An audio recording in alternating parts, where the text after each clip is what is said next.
வணக்கம். தமிழகத்தின் 4 மாவட்டங்களுக்கு இன்று மிக கனமழை எச்சரிக்கை.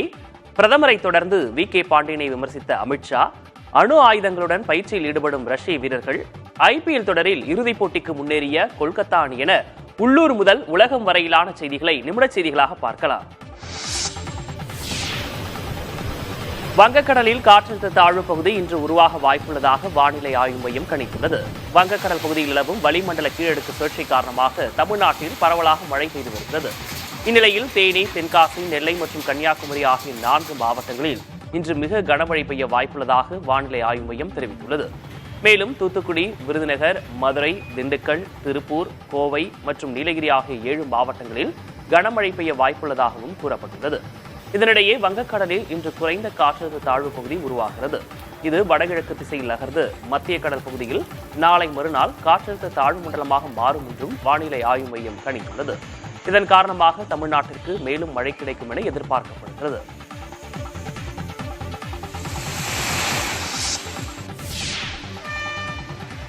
கனமழை காரணமாக பழனி ஆரம்ப சுகாதார நிலையத்தில் மழைநீர் புகுந்ததால் நோயாளிகள் அவதிப்பட்டனர்.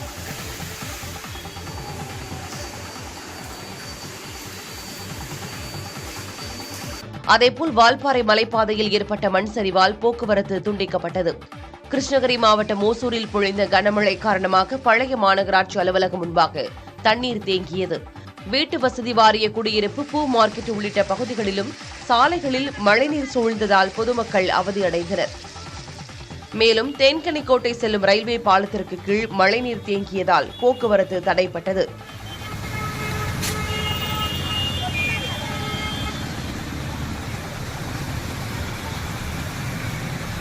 சேலம் மாவட்டம் எடப்பாடி மற்றும் அதன் சுற்றுவட்டார பகுதிகளில் 1 மணி நேரத்திற்கு மேலாக கனமழை பொழிந்தது. இதனால் எடப்பாடியிலிருந்து பவானி செல்லும் சாலையில் மழைநீர் ஆறாக பெருக்கெடுத்து ஓடியது. அப்போது ஒருவர் தள்ளாடியபடி இருசக்கர வாகனத்தை இயக்கிச் செல்ல ஆம்புலன்ஸ் உள்ளிட்ட வாகனங்கள் அப்பகுதியை வேகமாக கடக்க முடியாமல் தவித்தன.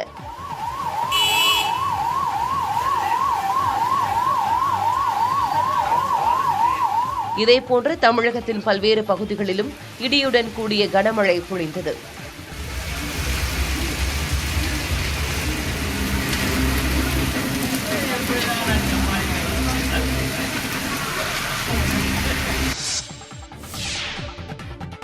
மக்களுடன் முதல்வர் திட்டம் 2ஆம் கட்டமாக ஜூலை 15ஆம் தேதி முதல் தொடங்கப்பட உள்ளதாக தமிழ்நாடு அரசு தெரிவித்துள்ளது. தமிழ்நாடு அரசு வெளியிட்டுள்ள அறிக்கையில், மக்களுடன் முதல்வர் திட்டம் 2வது கட்டமாக ஜூலை 15ஆம் தேதி முதல் செப்டம்பர் 15ஆம் தேதி வரை நடத்தப்பட உள்ளதாக தெரிவித்துள்ளது. தமிழ்நாடு முழுவதும் 12,525 கிராம ஊராட்சிகளில் 2,500 சிறப்பு முகாம்கள் நடத்தப்பட உள்ளதாகவும் அரசு கூறியுள்ளது. இதன் மூலம் பெறப்படும் மனுக்கள் மீது ஆகஸ்ட் 15 முதல் அக்டோபர் 15ஆம் தேதிக்குள் தீர்வு காண நடவடிக்கை எடுக்கப்படும் எனவும் தமிழ்நாடு அரசு தெரிவித்துள்ளது. இந்த முகாமில் உணவு, மருத்துவம், வேளாண்மை உள்ளிட்ட 15 துறைகள் சார்ந்த மனுக்கள் பொதுமக்களிடமிருந்து பெறப்படும் எனவும் அரசு தெரிவித்துள்ளது.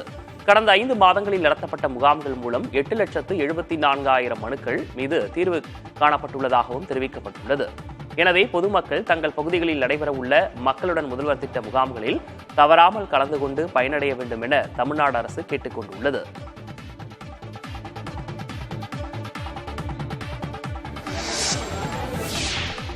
தமிழ்நாட்டிற்கு காவிரியில் 2.5 TMC தண்ணீர் திறக்க வேண்டும் என கர்நாடகா அரசுக்கு காவிரி மேலாண்மை ஆணையம் உத்தரவிட்டுள்ளது. காவிரி மேலாண்மை ஆணையத்தின் 30வது கூட்டம் டெல்லியில் நடைபெற்றது. காவிரி மேலாண்மை ஆணைய தலைவர் S.K. ஹல்தார் தலைமையில் நடைபெற்ற கூட்டத்தில் தமிழ்நாடு, கர்நாடகா, கேரளா, புதுச்சேரி ஆகிய மாநில உறுப்பினர்கள் கலந்து கொண்டனர். தமிழ்நாடு சார்பில் நீர்வளத்துறை கூடுதல் தலைமைச் செயலாளர் சந்தீப் சக்சேனா, காவிரி தொழில்நுட்ப குழு தலைவர் சுப்பிரமணியம், உதவி தலைவர் செல்வராஜு உள்ளிட்டோர் கலந்து கொண்டனர். காவிரி நீர் பங்கீடு குறித்து விவாதம் நடத்தப்பட்ட சூழலில் தமிழ்நாட்டிற்கு மே மாதத்திற்கான பங்கீடாக காவிரியில் 2.5 TMC தண்ணீர் திறக்க வேண்டும் என கர்நாடகா அரசுக்கு காவிரி மேலாண்மை ஆணையம் உத்தரவிட்டது.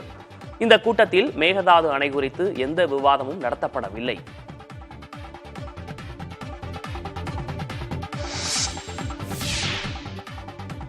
மதுரையில் எய்ம்ஸ் மருத்துவமனைக்கான முதற்கட்ட கட்டுமான பணிகள் தொடங்கியுள்ளதால் திட்டமிடப்பட்ட 33 மாதங்களில் பணிகள் முடிக்கப்படுமா என்ற கேள்வியும் எழுந்திருக்கிறது. மதுரை தோப்பூரில் 222 ஏக்கரில் எய்ம்ஸ் மருத்துவமனை அமைப்பதற்கு மத்திய அரசு 2018ஆம் ஆண்டு ஒப்புதல் அளித்தது.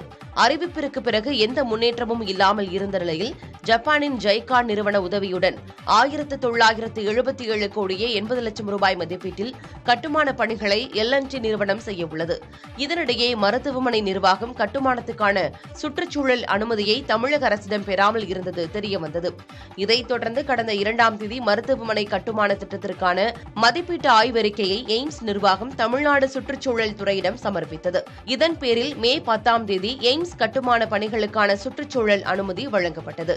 இதைத் தொடர்ந்து எய்ம்ஸ் மருத்துவமனைக்கான முதற்கட்ட கட்டுமான பணிகளை L&T தொடங்கியுள்ளது. 870 படுக்கை வசதி, 2160 கார்கள், 2090 இருசக்கர வாகனங்கள் நிறுத்தும் வசதியுடன் 33 மாதங்களுக்குள் எய்ம்ஸ் வந்துவிடும் என தென் மாவட்ட மக்கள் எதிர்நோக்கியுள்ளனர். நெல்லை அருகே குடியிருப்பு பகுதிக்குள் நுழைந்து பொதுமக்களை அச்சுறுத்தி வந்த சிறுத்தையை வனத்துறையினர் கூண்டு வைத்து பிடித்தனர். பாபநாசம் அடுத்த மேற்கு தொடர்ச்சி மலை அடிவாரத்தில் உள்ள வேம்பையாபுரம் மற்றும் அணவன் குடியிருப்பு பகுதிகளில் சிறுத்தை நடமாட்டம் இருப்பதாக வனத்துறையினருக்கு பொதுமக்கள் தகவல் தெரிவித்தனர். இதைத் தொடர்ந்து வனத்துறையினர் அணவன் குடியிருப்பு பகுதியில் கூண்டு வைத்த நிலையில் அதில் பெண் சிறுத்தை ஒன்று சிக்கியது. பிடிப்பட்ட சிறுத்தையை வனத்துறையினர் முண்டந்துறை அடர் வனப்பகுதிக்கு கொண்டு சென்றுவிட திட்டமிட்டுள்ளனர். முன்னதாக இதேபோன்று வேம்பையாபுரம் பகுதியில் வனத்துறையினர் கடந்த 17ஆம் தேதி வைத்த கூண்டில் சிறுத்தை ஒன்று சிக்கியது. அந்த சிறுத்தையை வனத்துறையினர் அப்பர் கோதையார் வனப்பகுதிக்கு கொண்டு சென்றுவிட்டனர். சிறுத்தை நடமாட்டம் காரணமாக பாபநாசம் சுற்றுவட்டார பகுதிகளில் வனத்துறையினர் ரோந்து பணியை தீவிரப்படுத்தியுள்ளனர். திருநள்ளாறில் உள்ள சனீஸ்வர பகவான் கோயிலில் பிரம்மோற்சவ விழாவின் நிறைவு நிகழ்ச்சியான தெப்போற்சவத்தில் ஏராளமான பக்தர்கள் கலந்து கொண்டு சுவாமி தரிசனம் செய்தனர். பிரம்மதீர்த்தத்தில் மின் விளக்குகளால் அலங்கரிக்கப்பட்ட தெப்பத்தில் கல்யாண சுந்தரர் கார்த்தியாயினி சுவாமிகள் உலாவரும் நிகழ்ச்சி நடைபெற்றது. இதில் சிவாச்சாரியர்கள் வேத மந்திரங்கள் ஓத, மங்கள வாத்தியங்கள் முழங்க சுவாமிகள் 3 முறை தெப்பத்தில் வலம் வந்தனர். நிகழ்ச்சியில் ஏராளமான பக்தர்கள் கலந்து கொண்டு சுவாமி தரிசனம் செய்தனர். மேலும் தெப்போற்சவ விழாவை முன்னிட்டு திருநள்ளாறு முழுவதும் காவல்துறையினர் பலத்த பாதுகாப்பு பணியில் ஈடுபட்டிருந்தனர்.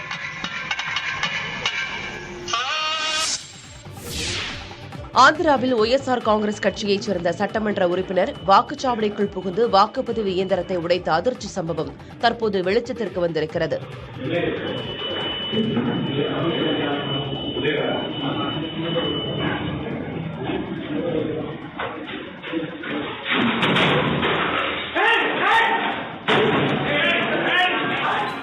ஆந்திராவில் கடந்த 13ஆம் தேதி நாடாளுமன்ற தேர்தலோடு அம்மாநில சட்டமன்றத்திற்கும் தேர்தல் நடைபெற்றது. அப்போது ஆளும் ஒய்எஸ்ஆர் காங்கிரஸ் கட்சியைச் சேர்ந்த சட்டமன்ற உறுப்பினர் பின்னலி ராமகிருஷ்ணா ரெட்டி வாக்குச்சாவடிக்குள் புகுந்து மின்னணு வாக்குப்பதிவு இயந்திரத்தை உடைத்துள்ளார். மச்சர்லா தொகுதியில் மீண்டும் போட்டியிடும் அவர் அத்தொகுதிக்குட்பட்ட பால்வாய் கேட் பகுதி வாக்குச்சாவடிக்குள் புகுந்து இச்செயலில் ஈடுபட்டுள்ளார். இது தொடர்பான வீடியோ சமூக வலைதளங்களில் வெளியாகி அதிர்ச்சியை ஏற்படுத்தியது. இந்த விவகாரத்தில் கடுமையான நடவடிக்கை எடுக்க காவல்துறை டிஜிபியை அறிவுறுத்துமாறு மாநில தேர்தல் அதிகாரிக்கு இந்திய தேர்தல் ஆணையம் உத்தரவிட்டது. இதைத் தொடர்ந்து பின்னலி ராமகிருஷ்ணா ரெட்டி மீது காவல்துறை வழக்கு பதிவு செய்திருக்கிறது.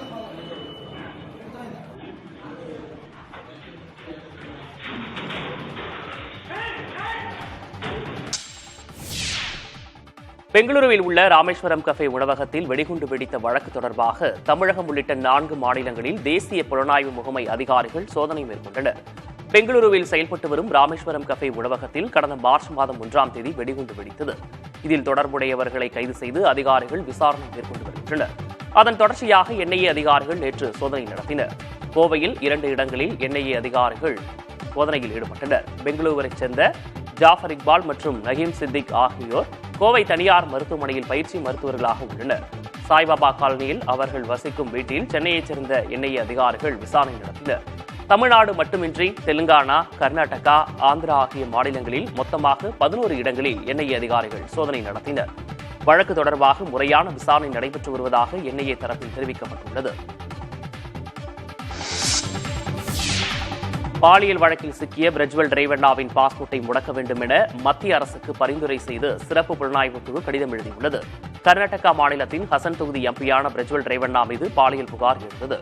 ஏராளமான பெண்களை பிரஜ்வல் பாலியல் துன்புறுத்தலுக்கு உள்ளாக்கிய காணொலிகள் வெளியான நிலையில் அவர் வெளிநாட்டிற்கு தப்பிச் சென்றார். மேலும் அவர் மீது 3 வழக்குகள் பதிவு செய்யப்பட்டன.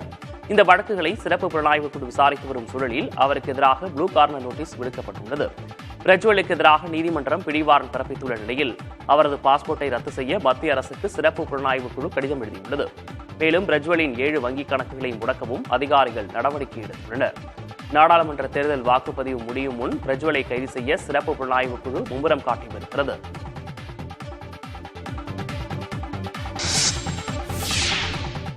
அணு ஆயுதங்களை கொண்டு ரஷ்ய ராணுவ வீரர்கள் பயிற்சி மேற்கொண்டு வருகின்றனர்.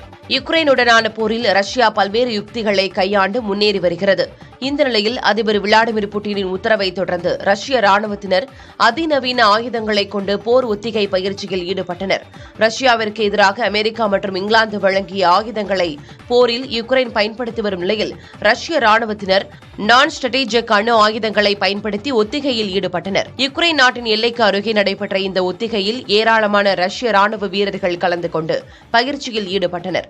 யுக்ரைனுக்கு எதிரான போரில் ரஷ்யா டாக்டிக்கல் நான் ஸ்ட்ராட்டஜிக் அணு ஆயுதங்களை பயன்படுத்த திட்டமிட்டுள்ளதாக கூறப்படுகிறது. இதனால் பெரிய அளவிலான சேதங்களை யுக்ரைன் சந்திக்க நேரிடும் என அணு ஆயுத நிபுணர்கள் கருத்து தெரிவித்து வருகின்றனர். ஐபிஎல் தொடரின் முதல் குவாலிஃபயர் போட்டியில் ஹைதராபாத் அணியை வீழ்த்தி கொல்கத்தா அணி இறுதிப் போட்டிக்கு முன்னேறியுள்ளது. அகமதாபாத் மைதானத்தில் நடைபெற்ற போட்டியில் டாஸ் வென்று பேட்டிங்கை தேர்வு செய்த ஹைதராபாத் அணிக்கு தொடக்க முதலே அதிர்ச்சி காத்திருந்தது. தொடக்க ஆட்டக்காரர் டிராவிஸ் ஹெட் டக் ஆகி வெளியேற அடுத்தடுத்து 4 விக்கெட்டுகளை பறிகொடுத்தது. திரிபாத்தி மட்டும் அரை சதம் அடித்த நிலையில் 19.3 ஓவர்களில் ஹைதராபாத் அணி அனைத்து விக்கெட்டுகளையும் இழந்து 159 ரன்கள் மட்டுமே எடுத்தது. கொல்கத்தா அணியின் ஸ்டாக் 3 விக்கெட்டுகளும் வருண் சக்கரவர்த்தி 2 விக்கெட்டுகளும் எடுத்து அசத்தினர். எளிய இலக்குடன் களமிறங்கிய கொல்கத்தா அணியின் வீரர்கள் ஹைதராபாத் பந்துவீச்சை தங்களுக்கு சாதகமாக்கி ரன்களை குவித்தனர். வெங்கடேஷ் ஐயர், ஸ்ரேயாஸ் ஐயர் ஆகிய இருவரும் அதிரடியாக அரை சதம் அடித்ததால் 13.4 ஓவர்களிலேயே அந்த அணி வெற்றி பெற்றது. இதன் மூலமாக இறுதிப் போட்டிக்கு கொல்கத்தா அணி முன்னேறியுள்ளது. 3 விக்கெட்டுகளை வீழ்த்திய ஸ்டாக் ஆட்ட நாயகனாக தேர்வு செய்யப்பட்டார். ஐபிஎல் கிரிக்கெட் தொடரின் பிளே ஆஃப் சுற்று தொடங்கியிருக்கும் நிலையில் எலிமினேட்டர் போட்டியில் ராஜஸ்தான் ராயல்ஸ் மற்றும் ராயல் சேலஞ்சர்ஸ் பெங்களூரு அணிகள் பல பரீட்சை நடத்துகின்றன. இப்போட்டியில் வெற்றி பெறும் அணி பிளே ஆஃப் சுற்றின் 2வது குவாலிஃபயருக்கு முன்னேறும். இதற்காக இரு அணிகளும் தீவிர வலைப்பயிற்சி மேற்கொண்டு வருகின்றன. புள்ளி பட்டியலில் 3 மற்றும் 4வது இடத்தை ராஜஸ்தான் மற்றும் பெங்களூரு அணிகள் பிடித்தன. லீக் சுற்றின் தொடக்கத்தில் தோல்வியையே சந்தித்த பெங்களூரு அணி கடைசி நேரத்தில் வேகம் எடுத்து தொடர்ந்து 6 போட்டிகளில் வெற்றி பெற்று பிளே ஆஃப் சுற்றுக்கு முன்னேறியது. அதே நேரத்தில் லீக் சுற்றின் முதல் பாதியில் வெற்றி வாகை சூடி முதல் இடத்தில் இருந்த ராஜஸ்தான் 2ஆம் பாதியில் தொடர்ச்சியாக 4 தோல்வியை சந்தித்து 3ஆம் இடத்திற்கு தள்ளப்பட்டது. இச்சூழலில் எலிமினேட்டர் போட்டியில் இரு அணிகளும் மோதுகின்றன. தோல்வியை மாற்றி வெற்றி பாதைக்கு திரும்புமா ராஜஸ்தான் அல்லது வெற்றி பயணத்தை தொடருமா பெங்களூரு என்பது போட்டியில் தெரியவரும். இந்த போட்டி அகமதாபாத் மைதானத்தில் இன்று மாலை 7:30 மணிக்கு தொடங்குகிறது. ஒடிசாவின் பிரசித்தி பெற்ற புரி ஜெகநாதர் ஆலயத்தின் பொக்கிஷ அறையின் தொலைந்து போன சாவிகள் தமிழ்நாட்டில் இருப்பதாக பிரதமர் மோடி பேசிய நிலையில் தமிழ்நாட்டு மக்கள் மீது திருடர்கள் என்ற பழியை பிரதமர் மோடி சுமத்தலாமா என முதலமைச்சர் மு க ஸ்டாலின் கேள்வி எழுப்பியுள்ளார். வி.கே. பாண்டியனை விமர்சித்து பேசிய பிரதமர் மோடிக்கு கண்டனம் தெரிவித்து முதலமைச்சர் மு க ஸ்டாலின் அறிக்கை வெளியிட்டுள்ளார். அதில் ஜெகநாதர் மீது பக்தி கொண்ட ஒடிசா மக்களை தமிழ்நாட்டு மக்களுக்கு எதிராக தூண்டும் பேச்சு என்றும் தமிழ்நாட்டு மக்களை நேர்மையற்றவர்கள் என கூறுவது மாநிலத்தை அவமதிப்பது என்றும் முதலமைச்சர் மு க ஸ்டாலின் குறிப்பிட்டுள்ளார். தமிழர்கள் மீது பிரதமர் மோடிக்கு இத்தனை காழ்ப்பும் வெறுப்பும் ஏன் எனவும் அவர் வினவியுள்ளார். தமிழ்நாட்டுக்கு வரும்போது தமிழர்களை பாராட்டுவதும் பிற மாநிலங்களில் தமிழர்களை திருடர்களைப் போலவும் அந்தந்த மாநிலங்களுக்கு எதிரானவர்கள் போல பேசுவதும் பிரதமர் மோடியின் இரட்டை வேடம் என்றும் முதலமைச்சர் மு க ஸ்டாலின் குறிப்பிட்டுள்ளார். வாக்குக்காக தமிழ்நாட்டையும் தமிழர்களையும் அவதூறு செய்வதை பிரதமர் மோடி நிறுத்திக் கொள்ள வேண்டும் என்றும் முதலமைச்சர் மு க ஸ்டாலின் தமது அறிக்கையில் தெரிவித்துள்ளார்.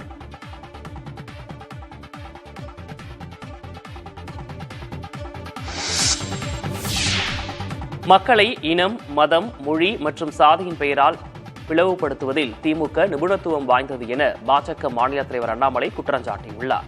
ஒடிசாவில் பிரதமர் பேசியதை விமர்சித்த தமிழக முதலமைச்சருக்கு எக்ஸ் தளத்தில் இவ்வாறு பதிலளித்துள்ளார்.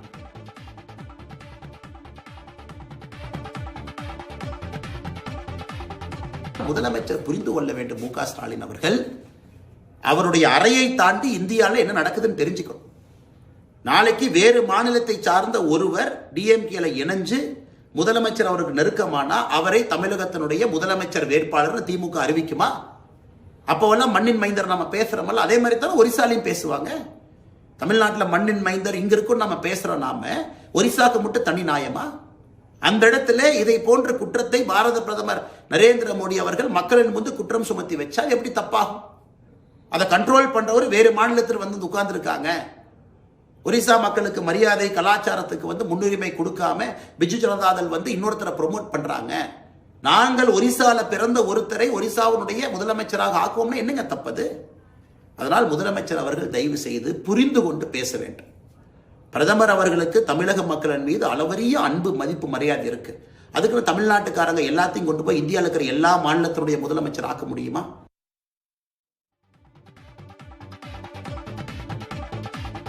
பிரதமர் மோடியை தொடர்ந்து மத்திய உள்துறை அமைச்சர் அமித்ஷாவும் பிஜு ஜனதாதள மூத்த தலைவர் வி.கே. பாண்டியனை தேர்தல் பரப்புரை கூட்டத்தில் கடுமையாக விமர்சித்தார். ஒடிசா சட்டமன்றம் மற்றும் மக்களவைத் தேர்தலை முன்னிட்டு சம்பல்பூரில் நடந்த பரப்புரையில் அமித்ஷா பங்கேற்று பேசினார். சட்டமன்ற தேர்தல் ஒடிசாவின் பெருமைக்கானது என்றும் ஒடிசாவின் கலாச்சாரத்தையும் சுயமரியாதையும் நவீன் பட்நாயக் நெறித்துவிட்டதாகவும் அவர் குற்றம் சாட்டினார்.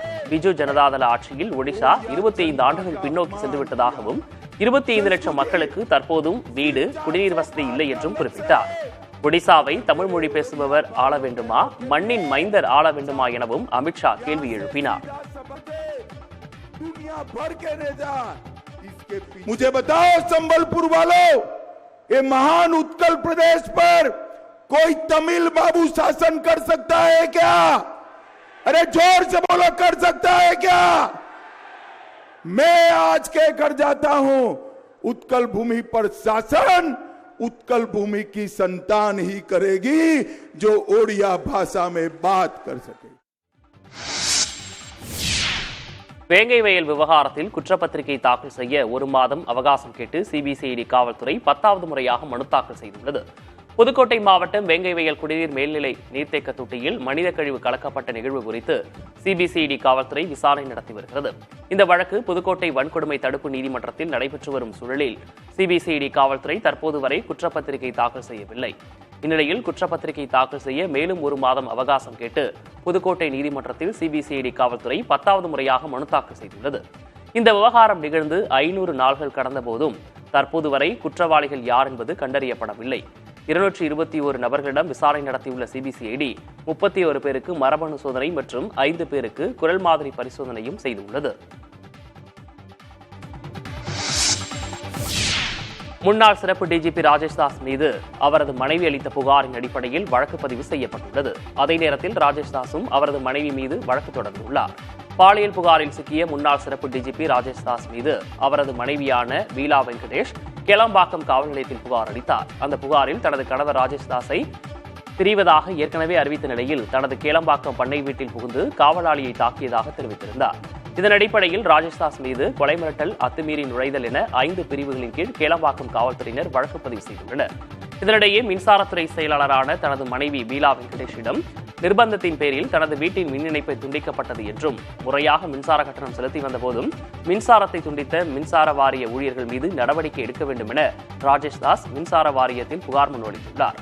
ராஜேஷ் தாஸ் வீலா வெங்கடேஷ் விவகாரத்து வழக்கு நீதிமன்றத்தில் விசாரணையில் உள்ளது குறிப்பிடத்தக்கது.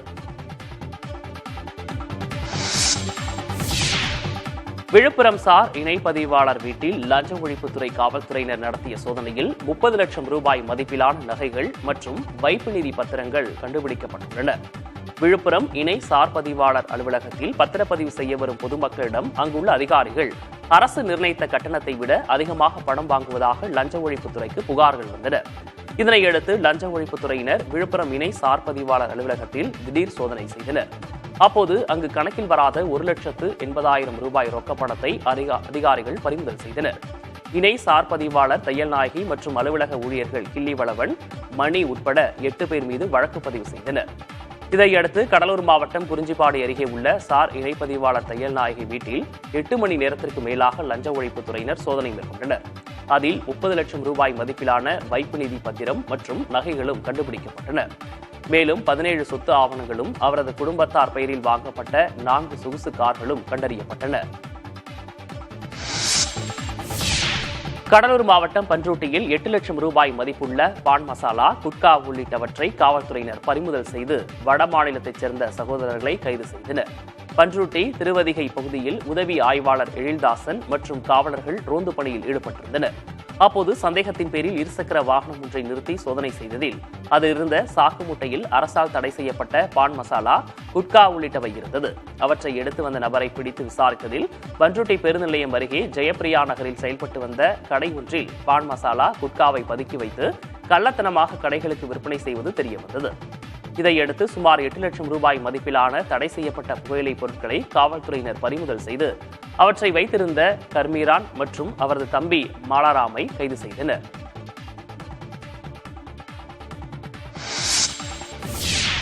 கோவையில் குண்டும் குழியுமாக சாலை காட்சியளித்த நிலையில் போக்குவரத்து காவலர் ஒருவர் அதன் மீது கற்களை கொட்டியது காண்போரை வெகுவாக கவர்ந்தது.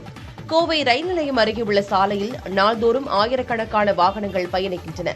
நகரின் மையப்பகுதியில் அமைந்துள்ள கூட்ஸெட் சாலையில் ஒரு சில இடங்கள் குண்டும் குழியுமாக காட்சியளித்தது. இதனை அந்த வழியாக வந்த போக்குவரத்து காவலர் தமிழரசன் என்பவர் அதனை கண்டு சாலையோரம் இருந்த கற்களை எடுத்து வந்து குழிகளில் கொட்டி சமன் செய்தார். போக்குவரத்தை மட்டும் சரி செய்வது தனது பணியில்லை, வாகன ஓட்டிகள் சிரமமின்றி பயணிக்க வழிவகை செய்வதும் தனது வேலை என கருதி செயல்பட்ட போக்குவரத்து காவலர் தமிழரசனின் செயலுக்கு பல்வேறு தரப்பினர் பாராட்டுகளை தெரிவித்து வருகின்றனர். ஈரான் அதிபர் இப்ராஹிம் ரைசி இறுதிச் சடங்கில் இந்தியா சார்பில் குடியரசு துணைத் தலைவர் ஜெகதீப் தன்கர் பங்கேற்க உள்ளதாக தகவல் வெளியாகியுள்ளது. ஞாயிற்றுக்கிழமை ஈரான் அதிபர் இப்ராஹிம் ரைசி பயணித்த ஹெலிகாப்டர் ஈரானின் மலைப்பகுதியில் விழுந்து நொறுங்கியது. இதில் ஈரான் அதிபர், அந்நாட்டின் வெளியுறவுத்துறை அமைச்சர் உள்ளிட்டோர் உயிரிழந்தனர். பனிமூட்டம் சூழ்ந்ததால் உடலை மீட்பது பெரும் சவாலாக இருந்தது. மீட்கப்பட்ட ஈரான் அதிபர் இப்ராஹிம் ரைசி உள்ளிட்டோரின் உடல்கள் நாளை ஈரான் நாட்டின் தலைநகர் தெஹ்ரான் கொண்டு செல்லப்பட்டு இறுதி அஞ்சலிக்காக வைக்கப்பட உள்ளது. இதனைத் தொடர்ந்து உடல் நல்லடக்கம் செய்யப்படுவதற்கான ஏற்பாடுகளை ஈரான் அரசு செய்து வரும் நிலையில் இந்தியா சார்பில் நாட்டின் குடியரசு துணைத் தலைவர் ஜெகதீப் தன்கர் இறுதிச் சடங்கில் பங்கேற்க உள்ளதாக தகவல்கள் வெளியாகியுள்ளது.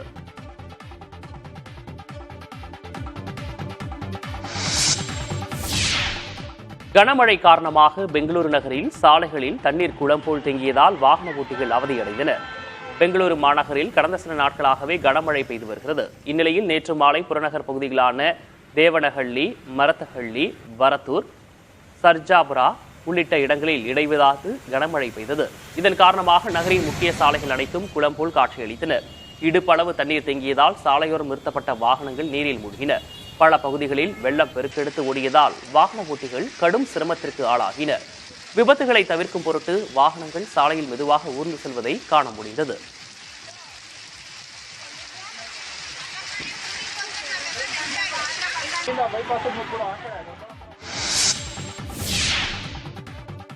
சிங்கப்பூர் ஏர்லைன் விமானம் நடுவானில் குலுங்கியதில் 2 பேர் உயிரிழந்தனர். 30க்கும் மேற்பட்டோர் காயமடைந்தனர். லண்டனில் இருந்து சிங்கப்பூருக்கு 211 பயணிகள் மற்றும் 18 பணியாளர்களுடன் சிங்கப்பூர் விமானம் புறப்பட்டது. விமானம் பறந்து கொண்டிருந்த போது திடீரென குலுங்கியதாக தெரிகிறது. இதனையடுத்து அவசரமாக தாய்லாந்து தலைநகர் பாங்காக் நகரில் விமானம் தரையிறக்கப்பட்டது. நடுவானில் விமானம் குலுங்கியதில் 2 பயணிகள் உயிரிழந்தனர். 30க்கும் மேற்பட்டோர் காயமடைந்தனர் என்றும் தெரிவிக்கப்பட்டுள்ளது. உயிரிழந்த பயணிகள் சீட் பெல்ட் அணியவில்லை என்று சக பயணி ஒருவர் தெரிவித்துள்ளார். இந்த விபத்து குறித்து சிங்கப்பூர் விமான போக்குவரத்து துறை விசாரணையை தொடங்கியிருக்கிறது.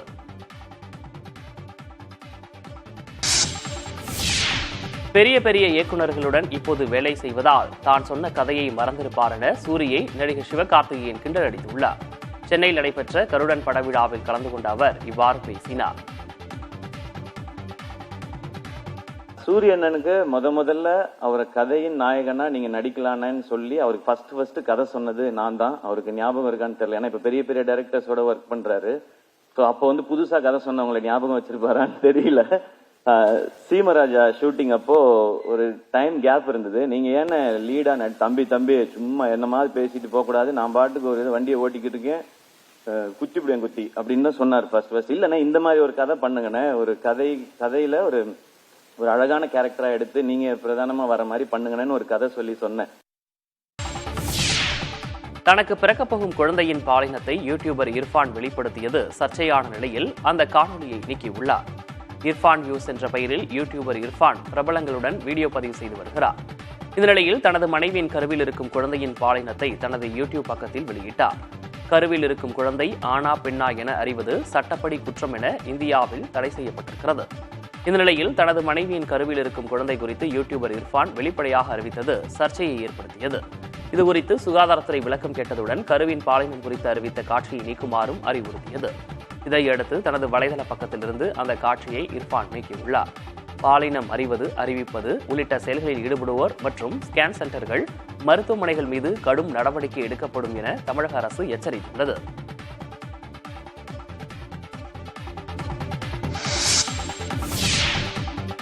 மதுபான கொள்கை முறைகேடு வழக்கில் டெல்லி முன்னாள் துணை முதலமைச்சர் மணீஷ் சிசோடியாவுக்கு அம்மாநில உயர்நீதிமன்றம் ஜாமீன் மறுத்துள்ளது. மதுபான கொள்கை முறைகேடு வழக்கில் கடந்த ஆண்டு பிப்ரவரி மாதம் கைதான மணீஷ் சிசோடியா ஜாமீன் கோரி டெல்லி உயர்நீதிமன்றத்தில் மனு தாக்கல் செய்தார். இதனை விசாரித்த நீதிபதி ஸ்வர்ணா காந்தா சர்மா, ஜனநாயக கொள்கைக்கு எதிராக மணீஷ் சிசோடியா பெரிய துரோகம் இழைத்திருப்பதாக குறிப்பிட்டார்.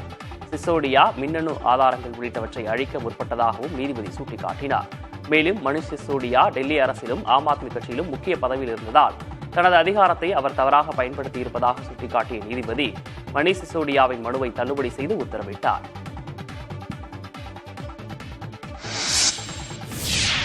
நரகத்தில் இருப்பது போன்று டெல்லி உள்ளதாக மத்திய உள்துறை அமைச்சர் அமித்ஷா பேசியதற்கு அம்மாநில முதலமைச்சர் அரவிந்த் கெஜ்ரிவால் கண்டனம் தெரிவித்துள்ளார். இதன் மூலம் டெல்லி மக்களை அமித்ஷா அவமதித்து விட்டதாக குறிப்பிட்டுள்ள கெஜ்ரிவால், இதனை ஒருபோதும் மக்கள் பொறுத்துக் கொள்ள மாட்டார்கள் என்றார். யாரையாவது திட்ட வேண்டும் என்றால் தன்னை திட்டுமாறு கூறிய அரவிந்த் கெஜ்ரிவால், ஆம் ஆத்மி தொண்டர்கள் பாகிஸ்தானியர்கள் என அமித்ஷா கூறியது குறித்தும் கேள்வி எழுப்பினார். நடைபெற்ற மக்களவைத் தேர்தல் குறித்து பேசிய அவர், இந்தியா கூட்டணி 300க்கும் அதிகமான இடங்களை கைப்பற்றி ஆட்சியை பிடிக்கும் என நம்பிக்கை தெரிவித்தார்.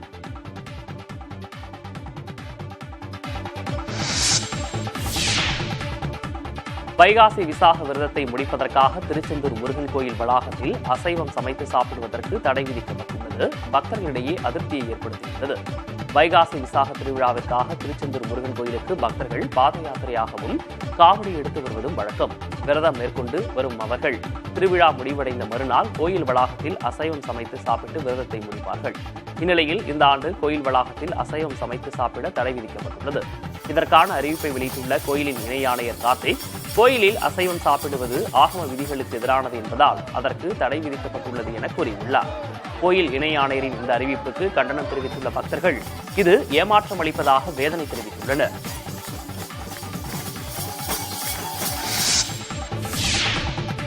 கிறிஸ்தவ ஆலய திருவிழாவில் பட்டியலினத்தவர்களை சப்பரம் தூக்க அனுமதிக்க வேண்டும் என உயர்நீதிமன்ற மதுரை கிளை உத்தரவிட்டுள்ளது. சிவகங்கை மாவட்டம் சூசையார்பட்டினம் கிராமத்தில் சூசையப்பர் ஆலய திருவிழாவின் போது பட்டியலினத்தைச் சேர்ந்தவர்கள் சப்பரம் தூக்குவதற்கும் இறந்தவர் உடலை கொண்டு செல்லும் தும்பாவை பயன்படுத்தவும் பங்கு பேரவையில் உறுப்பினர்களாக சேர்க்க கோரியும் உயர்நீதிமன்ற மதுரை கிளையில் மனு தாக்கல் செய்யப்பட்டது. நீதிபதி GR சுவாமிநாதன் அமர்வில் இந்த வழக்கு விசாரணைக்கு வந்தபோது குளத்தில் தண்ணீர் எடுக்க அனுமதிப்பதில்லை என்ற குற்றச்சாட்டு முன்வைக்கப்பட்டது. ஆனால் சிவகங்கை மறைமாவட்ட ஆயர் தரப்பில் மனுதாரர் கூறியது போன்ற பாகுபாடுகள் எதுவும் இல்லை என வாதிடப்பட்டது. இருதரப்பு வாதங்களை கேட்ட நீதிபதி GR சுவாமிநாதன், கிராம பங்குக்குழுவில் பட்டியலினத்தைச் சேர்ந்தவர்களும் இருக்கும் வகையில் நடவடிக்கை எடுக்க வேண்டும். இறந்தவர்களின் உடலை எடுத்துச் செல்லும் வண்டி ஆலயத்திற்கு சொந்தமானது என்றால் அது அனைத்து சமூகத்தினருக்கும் வழங்கப்பட வேண்டும் என உத்தரவிட்டார். மேலும் பட்டியலினத்தைச் சேர்ந்தவர்கள் இறப்பு நிகழ்வின் போது பிரதான வீதியில் சென்று குளத்தில் தண்ணீர் எடுக்கலாம் என உத்தரவிட்டு வழக்கை முடித்து வைத்தார். சென்னை பிராட்வே பேருந்து நிலையம் நவீன வசதிகளுடன் கட்டமைக்கப்பட உள்ள நிலையில் அதற்கான மாதிரி புகைப்படத்தை அதிகாரிகள் வெளியிட்டுள்ளனர். பாறைமுனை பேருந்து நிலையத்தை இடித்து நவீன வசதிகளுடன் கூடிய புதிய பேருந்து நிலையம் கட்ட போக்குவரத்து துறை முடிவு செய்தது. இது CMDA நிர்வாகம், சென்னை மாநகராட்சி மற்றும் போக்குவரத்து துறை இணைந்து 823 கோடி ரூபாயில் பணிகள் மேற்கொள்ள இருக்கிறது. இந்நிலையில் பிராட்வே பேருந்து நிலையத்தை இடிக்கும் பணியை விரைவில் தொடங்க உள்ளனர். இதனால் தற்காலிகமாக பேருந்து நிலையத்தை தீவுத்திடலுக்கு இடமாற்றம் செய்யவும் திட்டமிட்டுள்ளனர். இதற்கான மாதிரி புகைப்படங்கள் தற்போது வெளியாகியுள்ளது.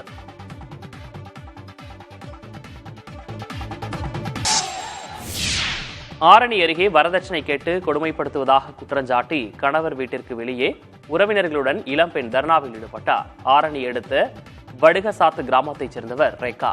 அவருக்கும் மேல் சிசமங்கலம் கிராமத்தைச் சேர்ந்த திருவரங்க பரதி என்பவருக்கும் 2 ஆண்டுகளுக்கு முன்பு திருமணம் நடைபெற்றது. இந்நிலையில் மது குடித்துவிட்டு கணவர் அடித்து துன்புறுத்துவதாகவும் வரதட்சணை கேட்டு சித்திரவதை செய்வதாகவும் மகளிர் காவல் நிலையத்தில் ரேகா கடந்த மாதம் புகார் அளித்திருந்தார். மேலும் கணவரை பிரிந்து அவர் தாய் வீட்டில் வசித்து வருகிறார்.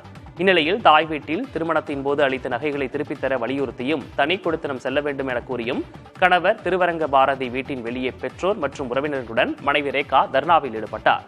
சம்பவ இடத்திற்கு சென்ற காவல்துறையினர் திருவரங்க பாரதியை காவல் நிலையம் அழைத்துச் சென்று விசாரணை நடத்தினர்.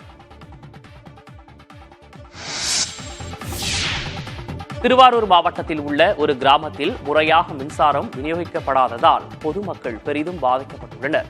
வலங்கைமான் தாலுகாவில் அமைந்துள்ள இருகரை என்ற கிராமத்தில் 1000க்கும் மேற்பட்டோர் வசித்து வருகின்றனர். இந்த கிராமத்திற்கு அருகில் உள்ள தஞ்சை மாவட்டத்தின் மகிமாலை என்ற கிராமத்தில் வைக்கப்பட்டுள்ள மின்மாற்றியிலிருந்து மின்சாரம் விநியோகம் செய்யப்பட்டு வருகிறது.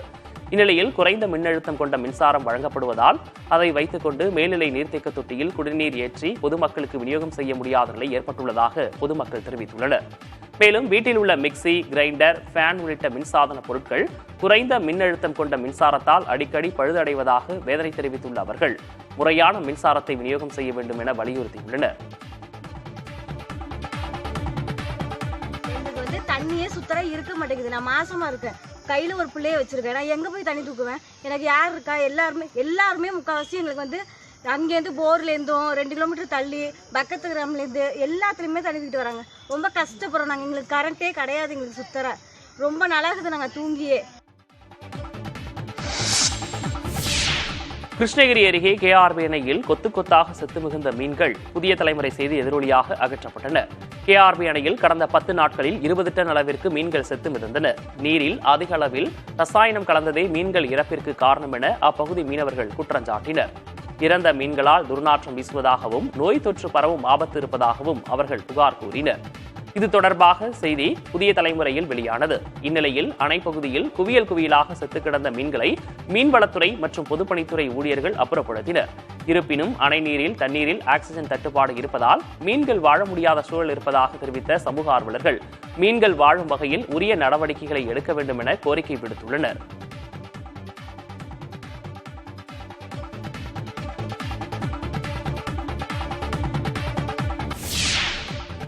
கன்னியாகுமரியில் தொடர்ந்து மழை பெய்து வருவதால் நீர்நிலைகளில் தண்ணீர் வரத்து அதிகரித்துள்ளது. கடந்த சில நாட்களாகவே மாவட்டம் முழுவதும் விட்டு மழை பெய்து வருகிறது.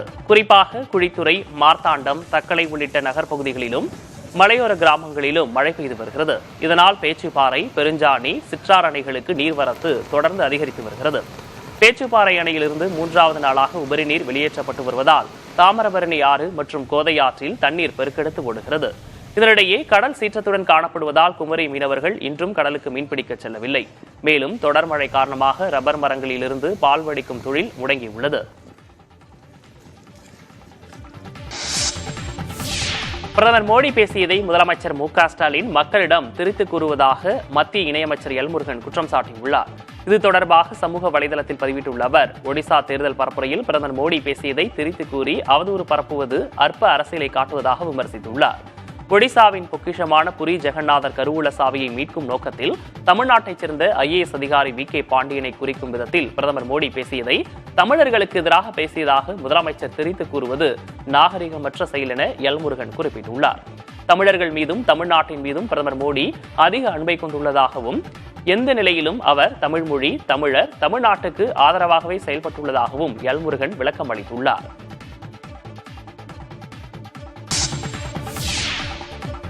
அதிக ஒலி எழுப்பும் இருசக்கர வாகன சைலன்சர்களை விற்பனை செய்வதாக எழுந்த புகாரின் பேரில் TTF வாசன் கடைக்கு காவல்துறையினர் நோட்டீஸ் பிறப்பித்துள்ளனர். பிரபல யூடியூபர் TTF வாசன் மற்றும் அவரது நண்பர் அஜிஸ் ஆகியோர் இணைந்து அம்பத்தூர் பகுதியில் இருசக்கர வாகனங்களுக்கான GPS மற்றும் உதிரி பாகங்கள் விற்பனை நிலையம் நடத்தி வருகின்றனர். இந்நிலையில் அந்த கடையில் அதிக ஒலி எழுப்பக்கூடிய தடை செய்யப்பட்ட சைலன்சர்களை விற்பனை செய்து வருவதாக மின்னஞ்சல் மூலமாக பிரதமர் அலுவலகத்திற்கு ஒரு நபர் புகார் அனுப்பியுள்ளார். இதன் பேரில் அம்பத்தூர் போக்குவரத்து காவல்துறையினர் TTF வாசனின் கடைக்கு வந்து ஆய்வு மேற்கொண்டனர். பின் கடையின் மேலாளருக்கு நோட்டீஸ் பிறப்பித்த அதிகாரிகள் இதுகுறித்து நேரில் ஆஜராகி விளக்கம் அளிக்கும்படி உத்தரவிட்டனர். மீறும் பட்சத்தில் சட்ட ரீதியான நடவடிக்கை எடுக்கப்படும் என காவல்துறை விடுத்த எச்சரிக்கையை தொடர்ந்து நேரில் ஆஜராவதாக கடையின் உரிமையாளர் TTF வாசன் தரப்பில் கடிதம் மூலமாக உறுதியளிக்கப்பட்டது. ரிசர்வ் வங்கி 1 லட்சம் கோடி ரூபாயை பங்கு ஈவுத்தொகையாக மத்திய அரசுக்கு வழங்கும் என எதிர்பார்க்கப்படுகிறது. சில நாட்களில் நடைபெறவுள்ள ரிசர்வ் வங்கி இயக்குநர்கள் குழு கூட்டத்தில் இதற்கான ஒப்புதல் அளிக்கப்படும் என தெரிகிறது. ரிசர்வ் வங்கி ஒவ்வொரு ஆண்டும் தான் ஈட்டும் உபரி வருமானத்தை பங்கு ஈவுத்தொகை என்ற பெயரில் மத்திய அரசுக்கு வழங்கி வருகிறது. இந்த ஆண்டுக்கான பங்காக 80,000 கோடி ரூபாய் முதல் 1 லட்சம் கோடி ரூபாய் வரை மத்திய அரசுக்கு ரிசர்வ் வங்கி வழங்க வாய்ப்புள்ளதாக கூறப்படுகிறது. ரிசர்வ் வங்கியிடமிருந்து கிடைக்கும் தொகை மத்திய அரசு தனது நிதி பற்றாக்குறை இலக்கான 5.1% எட்ட உபயோகமாக இருக்கும் என கருதப்படுகிறது. மேலும் மத்தியில் அடுத்து அமையும் அரசுக்கு நிதி நெருக்கடிகளையும் ஓரளவு குறைக்கவும் உதவும் என எதிர்பார்க்கப்படுகிறது. நெல்லை மாவட்டம் அம்பாசமுத்திரம் அருகே 5 நாட்களில் 3வது சிறுத்தை கூண்டில் சிக்கியுள்ளது. அணவன் குடியிருப்பு மற்றும் வேம்பையாபுரம் பகுதிகளில் கடந்த சில தினங்களுக்கு முன்னர் வீட்டில் கட்டி வைக்கப்பட்டிருந்த ஆட்டை சிறுத்தை வேட்டையாடியுள்ளது. இதையடுத்து 2 சிறுத்தைகள் அடுத்தடுத்து கூண்டுகளில் சிக்கின. இந்த சூழலில் வேம்பையாபுரம் பகுதியில் 3வது சிறுத்தை ஒன்று கூண்டில் சிக்கியுள்ளது. அதனை அடர்ந்த வனப்பகுதியில் விடும் முயற்சியில் வனத்துறையினர் ஈடுபட்டுள்ளனர்.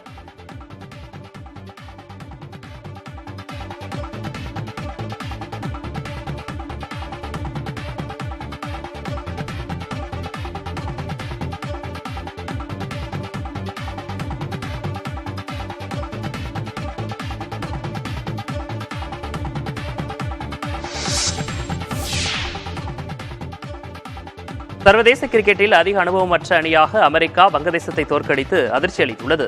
அமெரிக்கா சுற்றுப்பயணம் மேற்கொண்டுள்ள வங்கதேச கிரிக்கெட் அணி அங்கு 3 T20 போட்டிகளில் விளையாடுகிறது. இதில் ஹூஸ்டனில் நடைபெற்ற முதல் போட்டியில் முதலில் பேட் செய்த வங்கதேசம் 20 ஓவர்களில் 6 விக்கெட் இழப்புக்கு 153 ரன்களை எடுத்தது. அடுத்த ஆடிய அமெரிக்கா கேரி ஆண்டர்சன் மற்றும் ஹர்மித் சிங் ஆகியோர் அபார ஆட்டத்தால் 3 பந்துகள் எஞ்சியிருக்கையில் 5 விக்கெட்டுகளை மட்டும் இழந்து வெற்றியை எட்டியது.